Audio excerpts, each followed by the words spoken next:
Welcome to From the Trenches, success shortcuts revealed by real-world innovators crushing it right now. I'm your host, Scott Hartley, and we're back with another episode packed with actionable strategies from today's most successful entrepreneurs.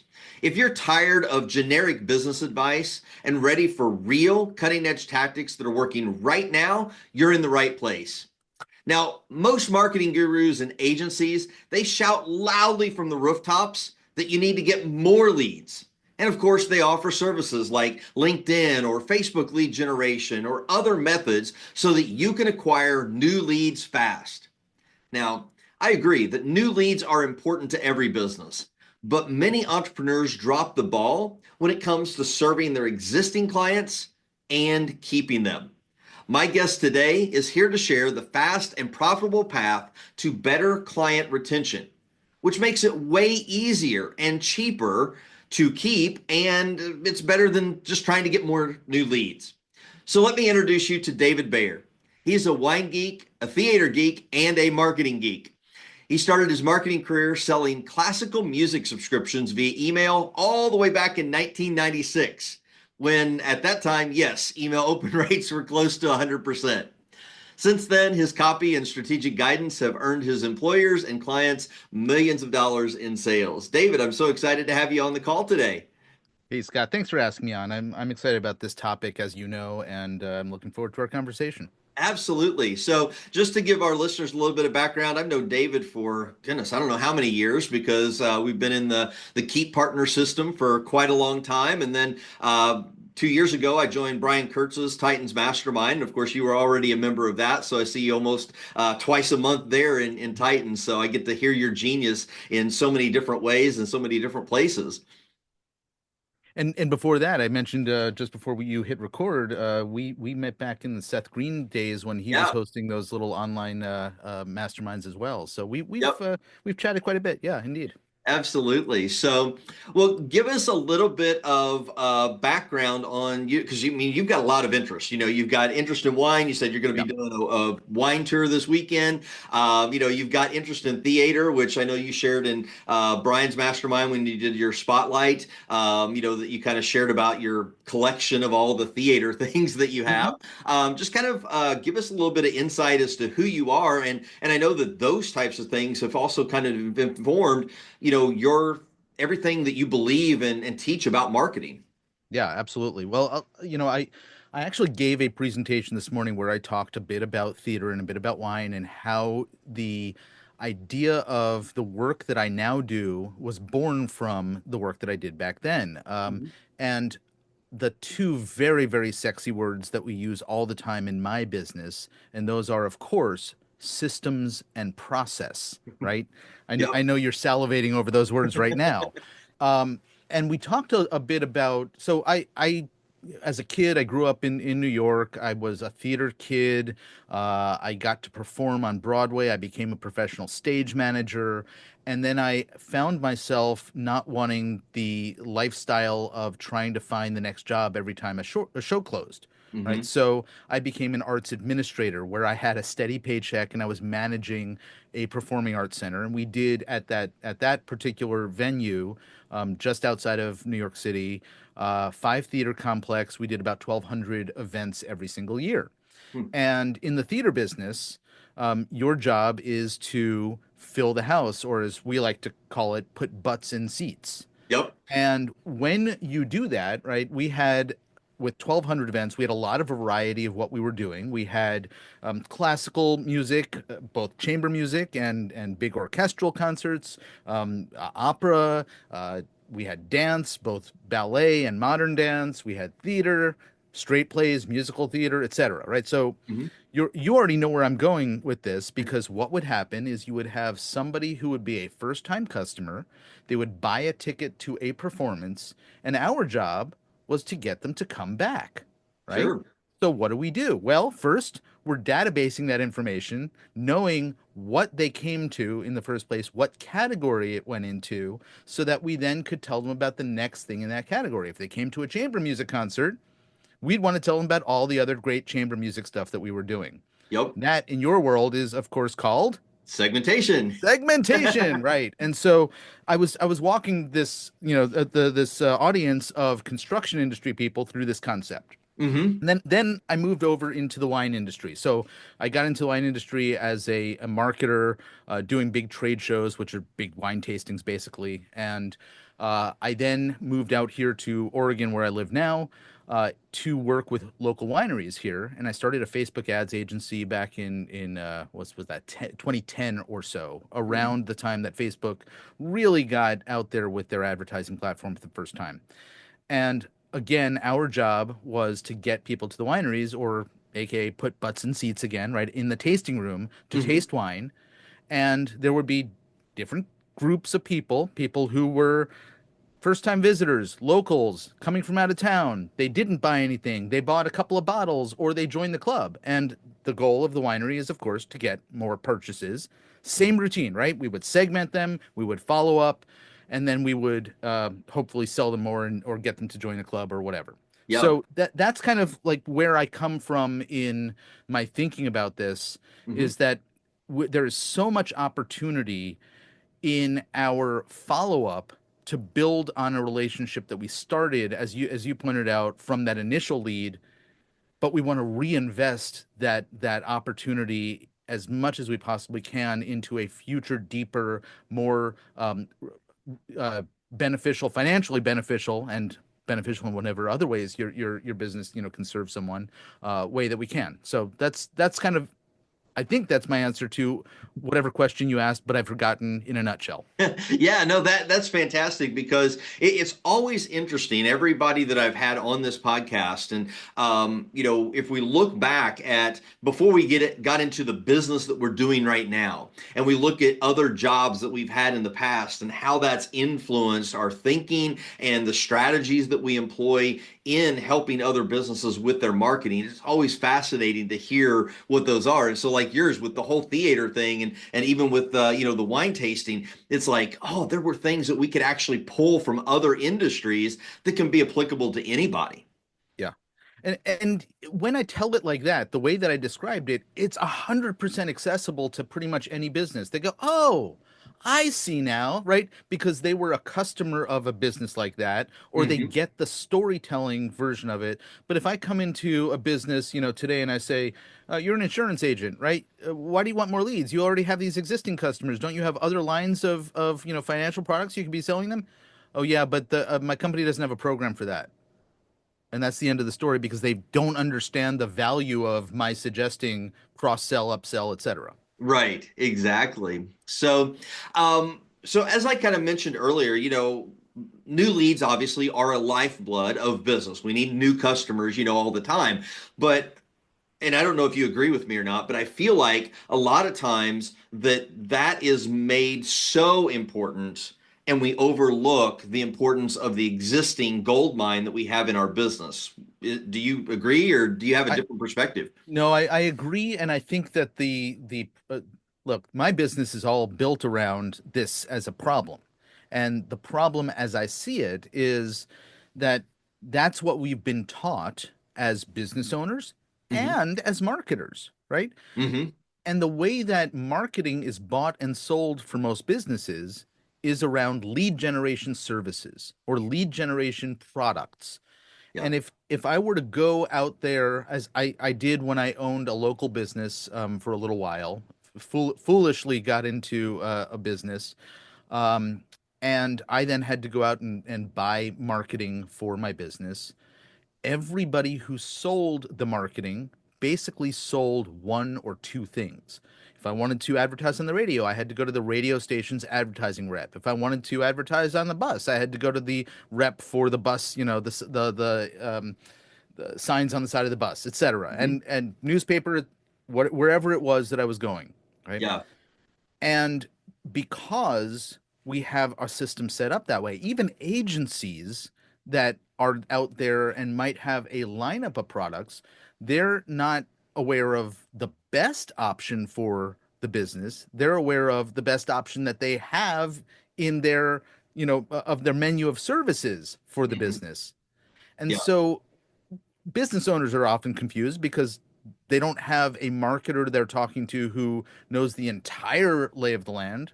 They end up talking to a marketer who really is narrowly focused in the one or two or three things that they happen to have available, right? So Mm-hmm. this puts us at a disadvantage. Yeah. The second part of this is none of those marketers that I've just described there tend to be in the role of let me teach you how to make money with the assets you already have. They almost always are in the business of let me teach you how to get new customers in the door. And so that tends to be the default conversation almost all the time when you start talking about marketing. And I think that's a big, big problem for our industry. Absolutely. Now, and what's kind of the problem with going after the new leads versus tapping into the assets that you already have? What are some of the issues of that? Well, I think the one that you brought up at the very beginning when you raised the topic is that there's a difference in cost between those two. The new lead, the one that has no clarity or awareness of your business or even the need for your business is the most expensive acquisition of revenue that any business is ever going to have. Hmm. And if you already have a customer or I'll extend it a little bit. If you have customers who are champions of yours who in turn, excuse me, invite others or promote on your behalf or are affiliates of or referral partners to your business, the cost of those types of additional sales are so much less expensive for the business. Hmm. And so I think cost is one, waste is the other. Waste of time, waste of money, waste of energy, focusing on just the front end of the relationship Hmm. can be hugely wasteful, especially if you're ignoring all of the assets that you already have in terms of existing relationships and upsell and cross-sell opportunities. Yeah. And what are you seeing with the clients that you're working? Are you seeing a lot of businesses that aren't leveraging those existing assets that they have, or that they're ignoring their current clients, maybe not serving them as well, or I don't think that it's 100% that businesses ignore, but businesses tend to systematize the new client or new customer, new patient acquisition, hmm. but they don't systematize, getting back to, my favorite sexy word, the back end of the relationship. And Mm. therefore they make assumptions like, oh, well, they already know what we do. We do a good job. They'll buy again, rather than finding creative, intentional paths to ensure that those additional purchases happen. And that's really where I think the opportunities are missed is in creating better process around it. So it Hmm. happens, but it happens sporadically and opportunistically rather than systematically. Yeah, and that's a really interesting point that you bring up there, because I never kind of thought about it in that way.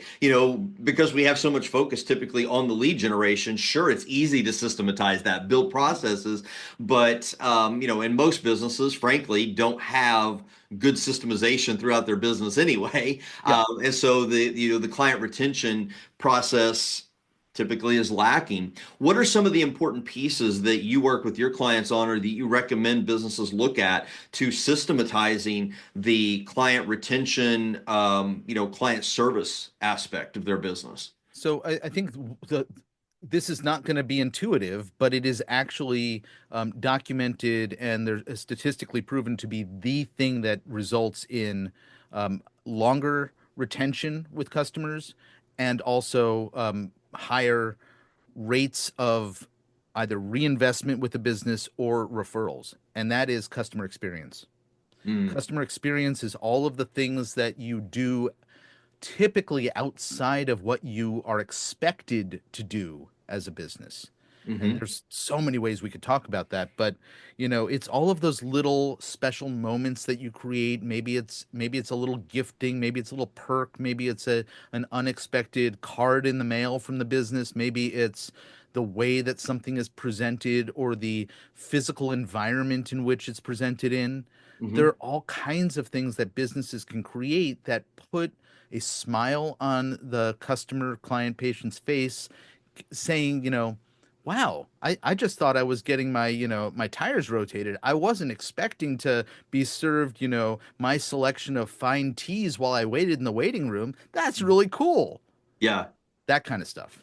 Yeah, and it doesn't take a lot to really, do that, but you need to be thinking about those type of things in advance. I know for my listeners, that have been listening to the podcast for a while, and actually, if you go back, the very first guest that I had on was Donna Grand.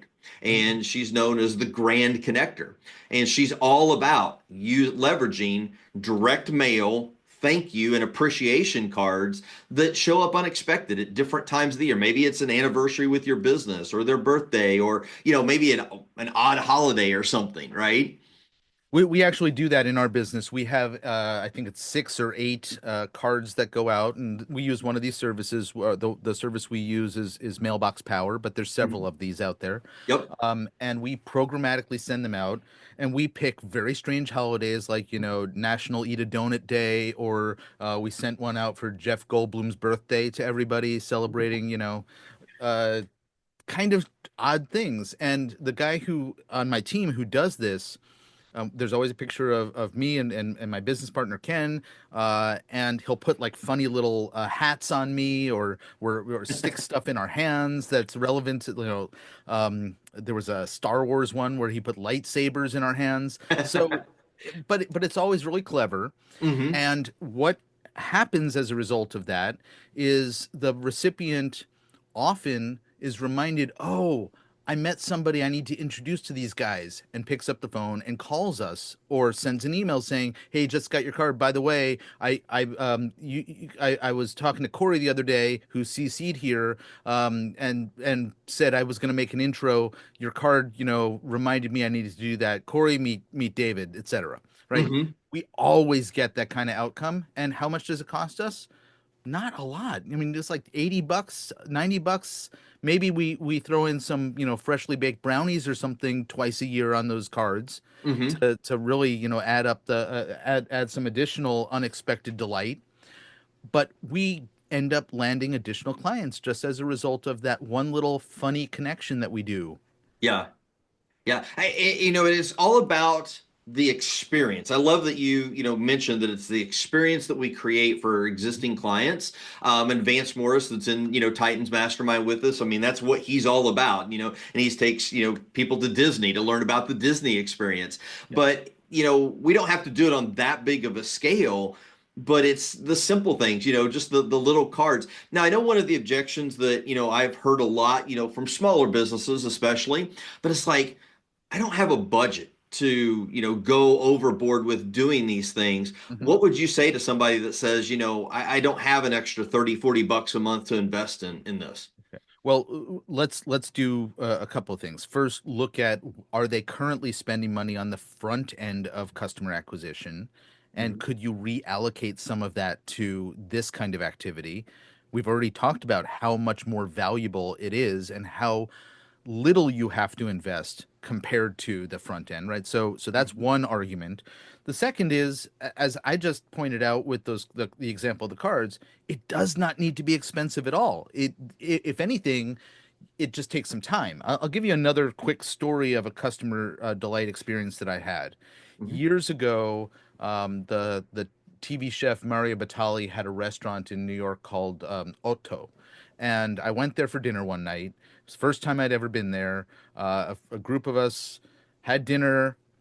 I kind of, had a lovely evening. I remember, exactly where we were sitting in the restaurant. I was in the wine business at the time, so I knew the restaurant really well. And I Mhm. got home and, kind of, went on with the next couple of days, and I get a card in the mail. It's a handwritten card, hand addressed on the outside. I open it up, and it's a, lovely, piece of art on the front of the card and handwritten inside. Dear Mr. Baer, my name is, I don't remember her name, but so and so. We met at Otto the other night when I served you and your group. I really hope that you enjoyed that lamb agnolotti that I recommended. It looked like you did. Looking forward to seeing you back real soon. And they Mhm. signed it. Okay, that was it. I didn't give them my address. Oh, wow. They bought it from American Express Hmm. because that's how I paid, right? Yeah. This was a system that they had put in place at the end of service every night, I guess. The team would sit down and they would write personal cards to the 8 or 10 tables that they served. Hmm. If they, if they had access to the data of who the person was and where they lived, they were able to send that card out. And that Wow. was just a thing that the restaurant did. You think I went back there? Absolutely. You think I've been telling this story for years now? Of Right? The course. restaurant's not in business anymore, but Right. I have been telling this story for years. Made such How, an impact. yes. How Yeah. many other people have been telling this story? Yeah. Right? That is the kind of that's the reason why when a business owner asks the question that you just asked, how can I possibly do this? I don't have the funds. This is why you do it. Yeah. Yeah. It's all about, really shifting our thinking. Hmm. What's the result that we want to get, and what's the result that's possible when we just take these little actions? You don't have to do it at a huge grand scale. Just start off small, right? Yeah. Yeah. One of the things, with customer retention, and this is always a challenge for a lot of businesses, is churn. Hmm. Churn is, a very detrimental number in our business. And if it's not a metric that we're watching, it's one of those important metrics that we do need to be looking at. How many people, are going out the back door while we're so focused on people coming in the front door? What are some other things that we as small business owners can be doing to reduce that churn level, to make sure that we're keeping people? And maybe even like, what are some warning signs that may be indicators that somebody is looking to potentially stop doing business with us? So I think the answer to the first part of that question, what can you be doing to prevent it, it in part requires you to understand, like, do you have a next logical thing to put in front of them? If you were in like the restaurant business, well, yes, it's having them come back again, right? So if you're in a service, uh, or you offer a product where there is going to be a next repeat purchase or a repeat visit, that makes a lot of sense. And then how do you incentivize them to come back, or how do you remind them that you exist to buy again, etc.? And if you Hmm. don't have a system in place to get them back in the door or back on the website, or wherever, however your business operates, you should look at what do we need to do to increase communication. I hear Hmm. emails a handy thing these days, right? Yeah, every um, now and then. and so that's one piece. The other thing I would say is most businesses have no sense that there is churn Hmm. because they're not paying attention to that metric. Instead, they are saying money's not coming in, we need to get more new people. And so I would say stop what you're doing and kind of look at the data that you have and figure out where you're losing people. Hmm. If you get three repeat purchases and then the fourth one, the number of people who purchase a fourth time is a big dive. Well, what happens after three purchases that causes somebody to say they're not coming back a fourth time?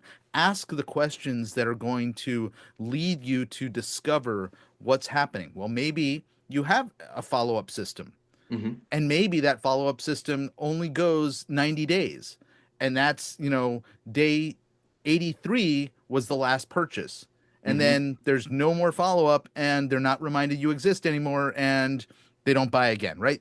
Hmm. There might be clues in there if you start with the data to understand where you're losing customers, clients, patients, etc. Hmm. Yeah.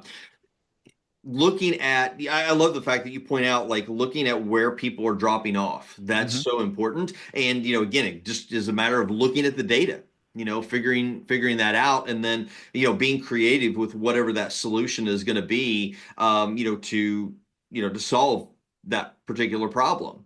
Um, with client retention, um, what are some unique things that you've seen businesses do to create an experience, or to maybe like even upsell or cross sell clients? What are, just want to kind of get the juices flowing for our listeners on some things that they Yeah. can be thinking about. You know, one. one thing that you and I hear all the time is my business is different, and so one of the challenges with a lot of businesses, there is no repeat business. Like I'm working with a residential siding company right now, Hmm. right? They're gonna redo the exterior of a house, and it looks great, and the house doesn't need anything else for, another 20 years. So what the Right. heck are they going to? Well, so the first thing is like, what add-ons could you sell? What maintenance packages could you add? So think about the things you don't currently offer that you should be offering. That's one thing that I think I skipped earlier that's kind of important is if you don't have a next thing, create a next thing. And if you don't have a next thing that you can create, where are there partners that you can refer to and at least, extend the value that you're delivering to your customer? Hmm. Now you've asked me a question that I've totally forgotten, so I because I went off on a tangent in a different direction. So you'll either have to remind me of the question, or I'll keep going on a tangent. No, I mean that was a good tangent to go on. Okay. It is because actually I was thinking of the same thing. Is like, okay, what if they don't have a next thing? Well, it's create something or find a partnership. And what you brought up there though was, and I hear this a lot, especially with some service-based businesses. They're like, well, my clients only buy once or twice a year, so or my business is a seasonal business. Hmm. I can't do anything with them the rest of the time. And I'm like, you got to provide value. You've got to find ways that you can provide value all year long. And there really are ways that all businesses can do that. Hmm. So, and I'm sure you've worked with some businesses that maybe have kind of that same objection. And this kind of goes back to the original question was, what are some creative ways that you've seen businesses handle Yeah, client yeah. retention? Okay. The retention thing is again sometimes difficult, like with a company like the one that I mentioned, or with the two examples that I'm about to give. But it's creative gifting Hmm. because they don't necessarily get retention, but they get referrals, and often they get referrals for a very long time. And Mm. so one is a pool installer. Again, how many times in your life are you going to be hiring that company? Right. A pool installer who is in the business of or has systematized doing a big party once the pool is installed Hmm. for all of the neighbors to come to. And so the installer will come, like, get on the grill, make the burgers, and all of the neighbors will come over and check out the new pool. Wow. How many of those neighbors don't have a pool and are jealous about the guy, who just got the pool and want Mhm. their own pool? Who did this work? Oh, it's the guy over at the grill. I'll come here, I'll introduce you, right? Yeah. You are building a mechanism around referral that way, right? So that is like thinking about, especially on a high ticket product like that, Hmm. you can absolutely build into your price enough money to cover the cost of doing something that is over the top spectacular that is designed specifically to get referrals. Yeah, and That, to the homeowner that just bought that pool, they're going to be shocked because nobody else is going to offer no, that, right? no. So that's an example in terms of like not necessarily retention, but in terms of extending the value of the customer. Hmm. Other things in terms of retention, we've talked about, the simple things that like the those cards or gifts or other things. But I had again, this is I'm thinking about experience that I've had as a customer, and I have had experiences that this is the key, and I mentioned this earlier, experiences that are outside of the things you would expect from the company. That the pool party thing was an example of it. But Hmm. here in Portland, we have summer concert series that are free in the parks, that and they show movies and other things in the park. Hmm. When I bought my house, my realtor started inviting all of the people. Well, he probably was already doing this, right? But I got added to the list of all the people who had done business with him to come, and he would have like a little party for us 3 or 4 times during the summer, just leveraging an existing asset, right? A concert. It was Hmm. free for the community, but he invited us to come and play frisbee and bring the kids, and and he, whatever else he provided. And so it's just totally unexpected, but it continued to remind me that he existed Hmm. and that he is, investing in his community that he has built to further our value to him and his value to us. Yeah. So, again, creative, ideas, and Yeah. like with the example of the realtor, you're just latching onto some of that's already there, so you don't have a lot of extra expense or really organizational effort and time. It's just like, hey, come join me. We're going to have this little hangout at this, event that's already going on. I'll give you one more. And this is a repeat customer story because I didn't answer your question the first two times, so I will finally answer it because this one just popped into my head. And this has now been taught in this particular industry so much that there's actually several companies that do this. Okay. It is the window cleaning industry down in Florida where people own palatial second homes. Mm-hmm. And more often than not, the scenario is something like the husband is at the, golf course with the guys. The wife is at home preparing for some dinner party, and she has two little, precious yip yip dogs that she adores, right? Mm-hmm. And these companies are brought in to spiff up the house right before the big event that she is hosting. And what they do is they know that these dogs are at the house. Mm-hmm. They come biscuits in hand, ready to hand them off to, little Fifi. And it is part of a system that they built because anybody who makes Fifi happy makes the wife happy, Yep. and they continue to be, at the top of her list in terms of the vendors that are serving that household. Mm-hmm. Yeah. Right? That's classic. Yeah, and it kind of reminds me, like we've got some of our banks here that Mhm. they have little treat. If you go through the drive-through and they see you've got your dog in the car, guess what's coming out? In the little bank chute, it's a treat for the dog. And it endears you to that bank because they're not just Yeah. thinking about you as the customer, but they're also thinking about man's best friend, right? Or I like that. I'm gonna find out about that bank, and now I'm gonna document it and use that as a case study too. So thanks, Scott. There you go. Awesome. Well, I know we're getting close to the top of our time here. Any other insights or things that you'd like to share about client retention or ways that we need to be thinking about it?